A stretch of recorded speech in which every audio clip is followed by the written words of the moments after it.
कार्तिक माह में पुण्य प्रताप वाली पीपल की पथवारी की कहानी। किसी गांव में एक गुजरी रहती थी। उसने एक दिन अपनी बहू से कहा कि जा तू ये दूध दही बेच आ।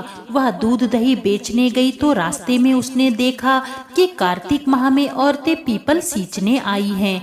वह उन्हें देख बैठ गई और उसने औरतों से पूछा, तुम यहाँ क्या कर रही हो? औरतों ने जवाब दिया कि हम पीपल महादेव की पथवारी सींच रहे हैं। उसने फिर पूछा कि ऐसा करने से क्या लाभ होता है? उन्होंने जवाब दिया कि ऐसा करने से अन्य धन की प्राप्ति होती है। अगर किसी का पति वर्षों से बिछड़ा हुआ है तब वह मिल जाता है। सारी बातें सुनकर वह गुजरी बोली, तुम तो पानी से सींच रही हो, मैं तो दूध दही से सींचूंगी। गुजरी हर रोज आती और सारे दूध दही से पीपल की पथवारी को सींच जाती।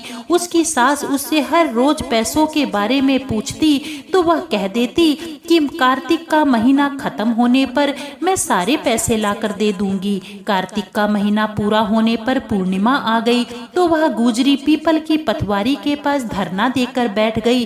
पीपल ने उससे पूछा कि वो यहाँ क्यों पड़ी है? उसने कहा कि मेरी सास दूध दही के पैसे मांगेगी। पीपल ने कहा, पर पैसे तो मेरे पास भी नहीं है।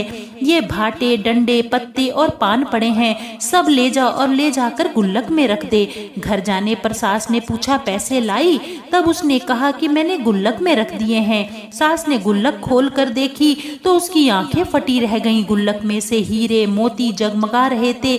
पत्ते धन में बदल गए, जिन्हें देख सास बोली, इतना सारा धन कहाँ से लाई है? बहू ने सारी बात सास को सच सच बता दी।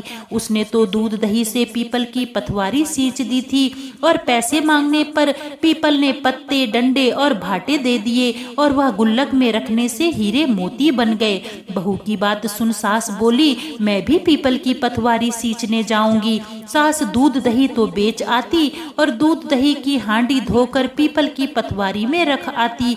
घर आकर वह बहू से कहती, तू मुझसे पैसे मांग। बहू कहती, कभी बहू भी सास से पैसे मांगती है क्या? सास के बार बार कहने पर आखिरकार बहू ने सास को पैसे लाने के लिए कहा तो वह जाकर पीपल के पास धरना देकर बैठ गई।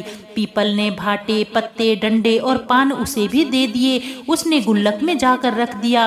बहू ने गुल्लक फोड़ी तो देखा उसमें तो कीड़े मकोड़े चल रहे थे। गुजरी ने अपनी सास से पूछा, ये सब क्या है? सास कीड़े देखकर बोली, पीपल पथवारी ने तुझे धन दिया लेकिन मुझे कीड़े क्यों दिए? इस पर सभी औरतें बोली, तुम्हारी बहू ने सब कुछ सच्चे मन से किया था लेकिन तूने धन के लालच में आकर ऐसा किया। इसलिए हाथ जोड़कर कहना चाहिए कि हे पथवारी माता, जैसा आपने बहू को दिया वैसा ही अपने सभी भक्तों को देना। तो प्रेम पूर्वक बोलिए पीपल की पथवारी की जय।